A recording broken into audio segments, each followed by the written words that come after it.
Good afternoon, everyone. Welcome to the council meeting for Thursday, the 16th of December 2021. And Councillor Isaacs is shouting after. No? Well, all right. So the motion's been seconded by Councillor Allen. Could I ask Councillor Tukapua please open our meeting? Thank you. Me noi tātou, he honore he kororea ki te atua, he mai ngā rongo ki te whenua, he whakaro pai ki ngā tangata katoa. Ake awini. Kia ora, thank you. We do have an apology for lateness from Councillor Ketu. I'll move that. Can someone second that, please? Councillor Brannigan, all those in favour? Carried, thank you. Against public participation? No public participation. We do have a late item, which we have as item number 9, which is the notice of motion from Councillor Jennings, and I'll explain in a minute, but that might be the first item of the agenda. We are here to confirm the minutes, confirm the annual report, but we are waiting the arrival of our auditor, Mr. Lucy, who's calling in by Zoom, and there is still some details and things that are being sorted out in the background before he joins us. We're hoping we don't have too long to wait, but we'll may have to adjourn the meeting if necessary, but we'll deal with the other matters that we've got in front of us first. So, declarations of interest. Yep. Yeah, Your Worship, just in the annual report there is some references to emergency management, so they're pretty general, but if there is any discussion, I'll step away from that. Yeah, just in terms of previous disclosures around the Horowhenua New Zealand Trust, for the same reasons as outlined as Councillor Green. Thank you. Okay, so could I move the confirmation of the minutes of our council meeting the 8th of December 2021 and our minutes of the in-committee meeting of council for the 8th of December 2021, that these be received as true and correct record. Councillor K. Simmons, seconded Councillor Bishop. All those in favour? Against? Carried. Thank you. Any announcements? Thank you. Proceedings of committees, we have none. So we will now move to, I assume Mr. Lucy's still not here. No, okay. Yeah. So we'll move to item 9, which is the notice of motion presented to council by Councillor Jennings. And you have in front of you, could I just move receipt of that report? Councillor Brannigan, seconded Councillor Jennings. All those in favour? Thank you. Carried. And just ask the CE to introduce the item. Thank you. Thank you, Your Worship. I think the important thing is to note that this notice of motion has been received with proper process being followed. I've spoken to Councillor Jennings just prior to the meeting, and I have indicated to Councillor Jennings that we have arranged a briefing with the councillors, with our lawyers, on Wednesday at 3 p.m. on the 22nd of December. And we will be going through the process and the matters of substance to the matter that's been raised by Councillor Jennings. And on that basis, with Councillor Jennings' support, we would change the recommendation to read, if I think we've got the right wording here, but we might just need to have Councillor Jennings agree to this. So that would substitute the B, C, D and E to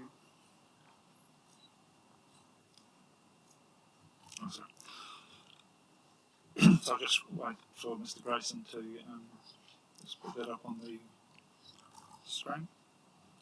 So just for the record, we engaged with officers and with the team from Battle Finley, and it was agreed that the best way forward is to actually have a briefing. And the only time that the legal team were available was next Wednesday. So they'll be coming up and joining us at 3 o'clock.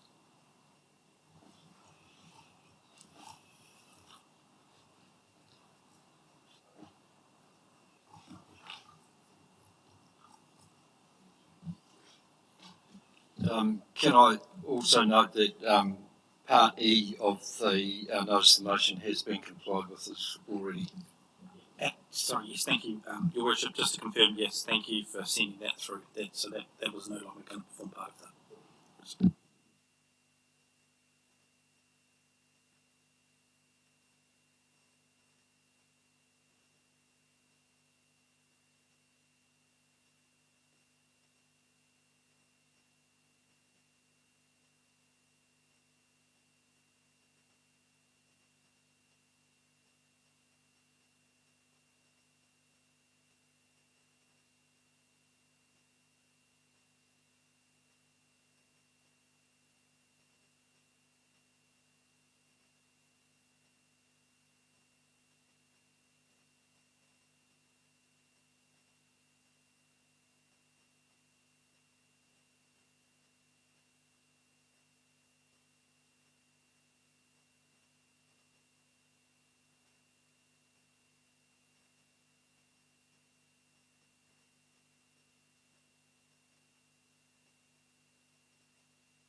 I'm comfortable with that. Thank you.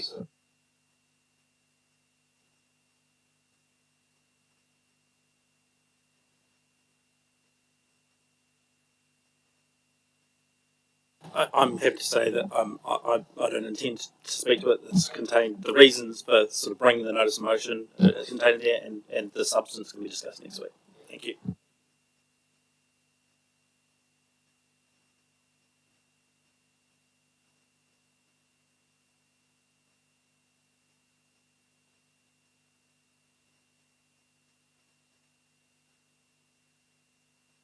Thank you, Your Worship. So we've just received a letter from the Director General of Health, Dr. Ashley Blomfield, and it's just relating to fluoridation. So I'm not going to read it out because it's quite a few paragraphs, but I will have this circulated as soon as I can. But it's essentially indicating that the Director General of Health will be issuing or considering issuing directions to fluoridation from mid-2022 onwards, and implementing those directions will take a staged approach. So I'm just reading out the key points here. To support early adoption, the Ministry has a limited amount of capital works funding available to local authorities that are willing and able to begin the capital works to fluoridate by the end of 2022. And I'll just go back to a previous paragraph. Please note local authorities do not need to wait for a potential direction from me to start fluoridating water supplies in their area. Community water fluoridation will substantially reduce rates of preventable tooth decay, and is widely recognised as one of the most important and proven public health measures to improve oral health.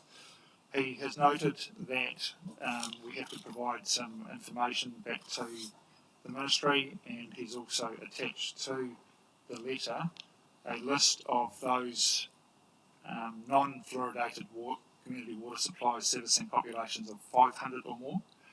And we've obviously have 5 towns in our district: Foxton Beach, Levin, Shannon and Tokomaru, which are on that list that he's provided. And again, I'll share that information, and it's got every council and the town that they are considering for fluoridation going forward. So I didn't expect that to come as quickly as it has, but that has been received today. So I'll have that circulated in the next, actually, if I'm clever, I could probably do that now, but that's right. No, as I say, there's actually some limited capital funding, and I think the incentive is get in quick to get some of the capital funding that's available. If not, there'll be a direction come out mid-2022. Look, I think the implication there is that there'll be a mandated process be put in place. Okay, so I'll have it circulated. I can't answer any questions relating to that other than circulate the information. Okay. So just to kill a little bit of time, Have we?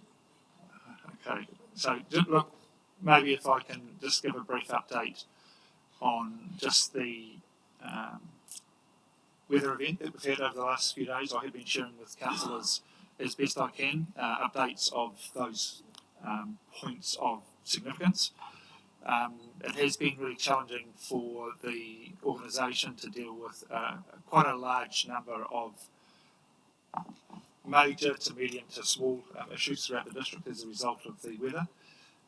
The challenge that we've got right at the moment is just the high water tables around the district, and you can actually go out the back into the service lane, and it's only happened in the last 3 days where the service lane the water is coming out of the sumps and going into the service lane, and that's a good indication that that level there is below the water table level coming down from the hills. The same applies out at Wairiri, and I've indicated to you the challenges that we've got out there. Foxton Beach is very similar, and Foxton is also the same. The work that's been undertaken at the moment is largely around the stormwater infiltration into the wastewater network, but I can say there has been no, what's the right word, effluent actually coming out of the system into streets and things like that. We have been able to keep on top of it just largely in Wairiri, where we've had some challenges. So there has been some media reports to say that we actually have stormwater going onto the streets. That's not correct. The pump 5 that we've got out at Wairiri is the one that we're just trying to keep on top of, and we've got a sucker truck out there taking the stormwater effluent. The issue is even when it's not raining, the water's still there because it's actually the water table that's coming into the catchment, and so we're having to deal with that. We did open up the Horowhenua stream on Saturday morning to release a bit of the pressure, and it did have an impact, but then we had subsequent rain, and it just sort of it alleviated the problem for a period. And look, if you go out there now, it's like a torrent, coming out the stream end.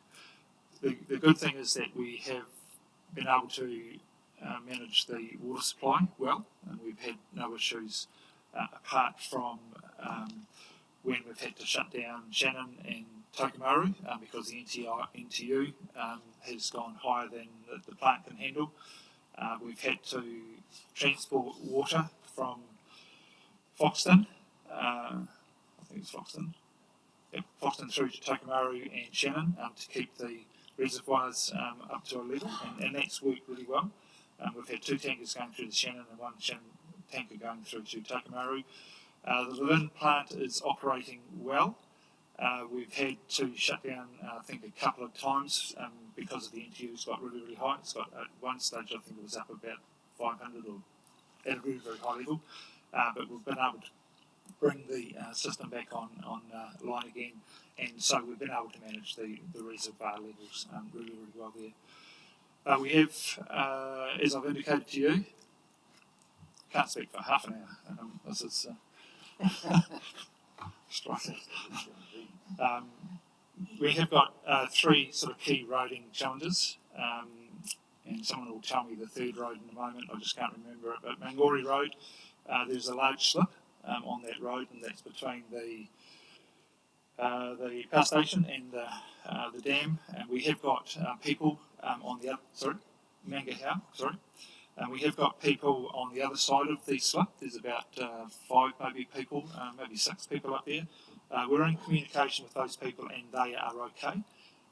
We have not been able to determine a time to actually have that slip cleared.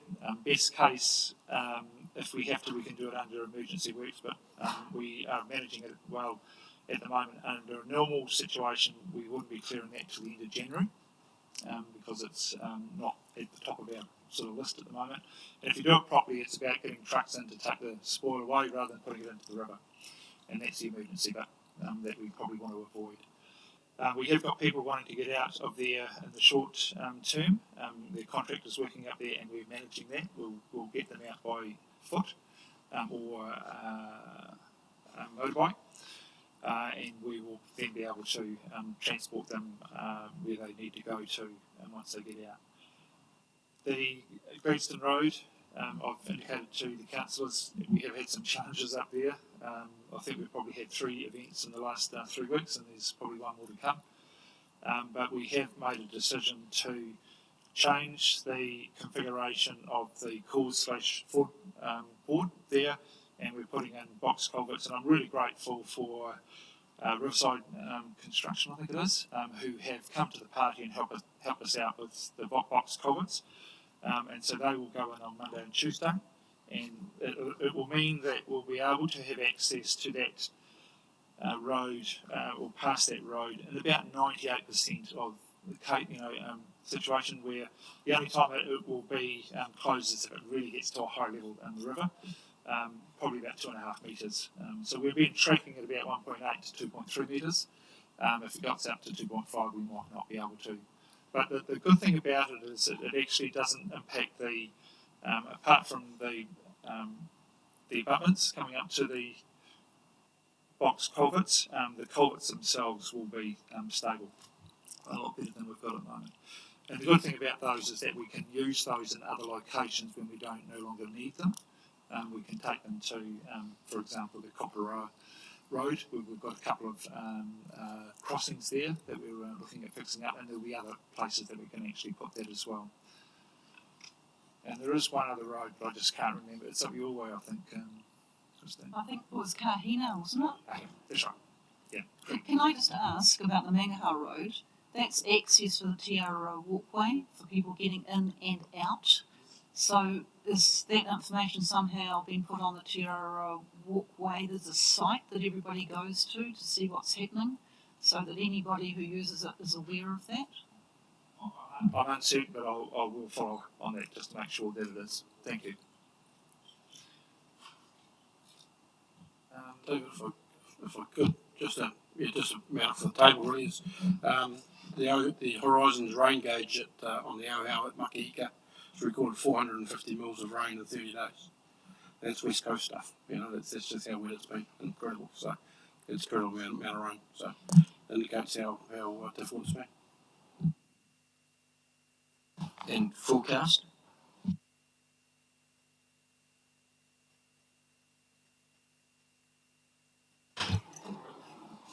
Yeah. Look, we have some really good structures in place, and I'm very grateful for the the contractors that work for us, Higgins, the Alliance, and Rec Services. Rec Services have actually stepped up and helped us on things that they wouldn't normally do, which is really neat. And the team is really tired, but they have made sure that we've got good scheduling in place, so we can actually relieve staff and ensure that they are actually getting appropriate rest. We think there's a bit of a long haul here. I don't think this is ending very, very quickly. There'll be a little bit more to come, but just for elected members' information and members of the public, we're coping as best we can. We can't deal with everything. We're prioritising our work based on, and I use the terminology around life, safety and access, and we've done pretty well to date to actually deal with that. So that's what I've So no indication to Sen Ed when Mr. Lucy may be available? Yeah, well, that might be, maybe we can adjourn the meeting and move into the workshop, and if that's easier. Yeah, we might as well, because otherwise just stopping the meeting and then waiting till he's ready could take a while. Yeah. So we will adjourn the meeting.